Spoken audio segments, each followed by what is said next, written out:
Olá, bem-vindos ao nosso explicador.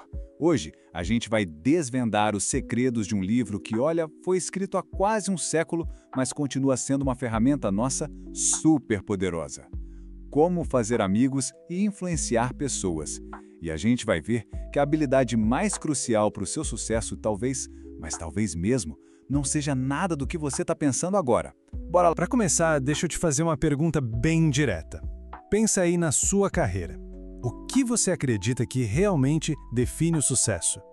É o seu conhecimento técnico, aquelas habilidades que estão no seu currículo? Segura essa ideia aí, porque a resposta do Carnegie, olha, ela vai te surpreender. E muito. Então, o próprio Instituto Carnegie de Tecnologia foi pesquisar isso e descobriu uma coisa impressionante: 85%.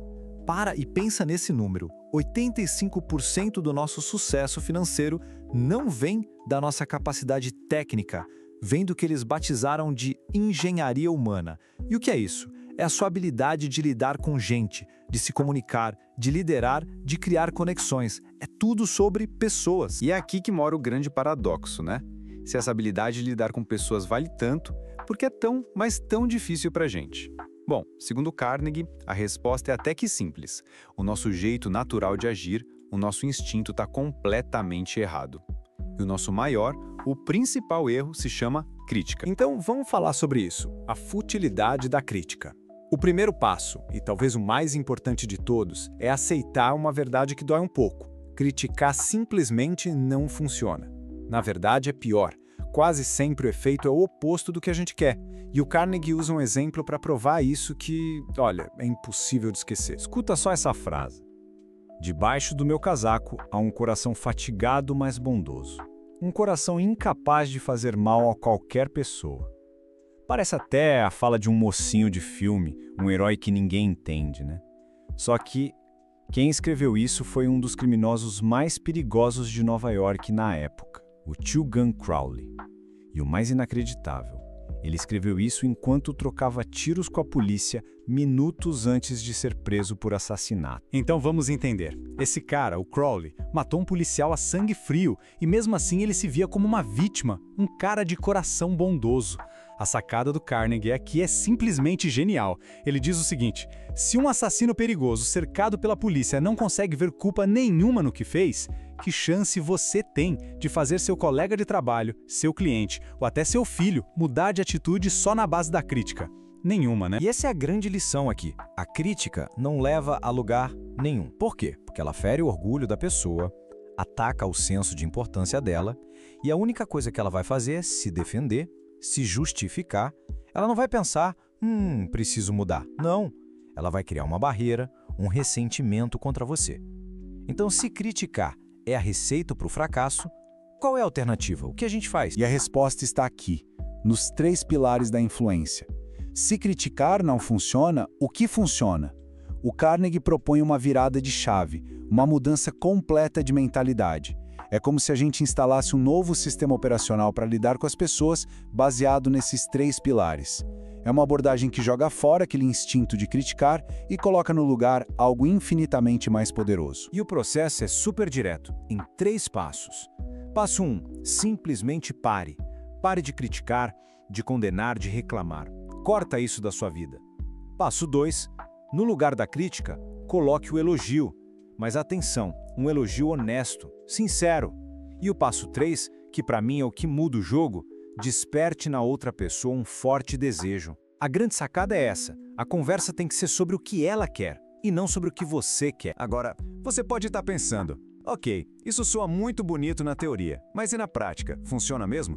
Então vamos ver esses princípios em ação, com uma história que aconteceu com o próprio Carnegie. Imagina a cena. O Carnegie tinha alugado o salão de festas de um hotel para dar as suas palestras.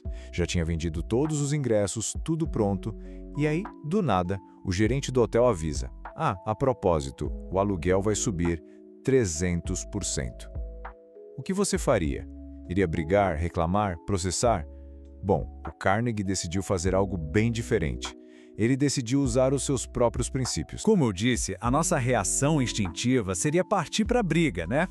Mas o Carnegie fez exatamente o contrário. Ele foi até o gerente e não falou uma única palavra sobre o que ele queria ou o quanto aquilo era injusto. Em vez disso, ele fez uma lista de vantagens e desvantagens, mas do ponto de vista do hotel. Foi como se ele dissesse: olha, esquece o meu lado, vamos ver o que é bom para o seu negócio. E aí ele mostrou o que o hotel ganhava e o que perdia com aquela decisão. E o resultado disso foi simplesmente genial. Ao fazer o gerente analisar a situação pelo próprio interesse dele, o aumento absurdo de 300% caiu para apenas 50%. Isso é o terceiro pilar em sua forma mais pura. O Carnegie fez o gerente desejar a solução que era boa para ele. Ele despertou um desejo no outro. A negociação na prática acabou ali, antes mesmo de começar de verdade. E aqui a gente chega no ponto central, no seu poder inexplorado. Porque quando você aplica esses princípios, você descobre uma força que a maioria de nós nem imagina que possui. É um poder que não vem da autoridade ou do dinheiro, mas de um entendimento profundo da natureza humana. Tem uma frase do filósofo William James que resume isso perfeitamente. Ele disse: o mais profundo princípio da natureza humana é a ânsia de ser apreciado. Presta atenção nessa palavra, ânsia. Não é um desejo, não é uma vontade. É uma ânsia, uma fome, quase um desespero. E quando você satisfaz essa fome a alguém com um elogio genuíno, você não está só sendo legal. Você está se conectando com uma das nossas necessidades mais básicas. E isso nos traz de volta lá para o começo, lembra? Para aquele número, 85%. No fim das contas, o sucesso depende muito menos do seu diploma ou do seu conhecimento técnico e muito mais da sua habilidade de se conectar com as pessoas. Quando você para de criticar, quando você começa a apreciar de verdade e foca no que o outro quer, você não está só se tornando uma pessoa mais agradável.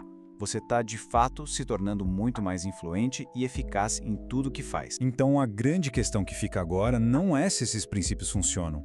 A gente já viu que sim. A pergunta é para você. Qual deles você vai começar a praticar hoje? Vai ser o de não criticar aquela pessoa que sempre te irrita? Vai ser fazer um elogio sincero para um colega? Ou talvez tentar enxergar um problema 100% pelo ponto de vista de outra pessoa? A escolha, agora, é sua.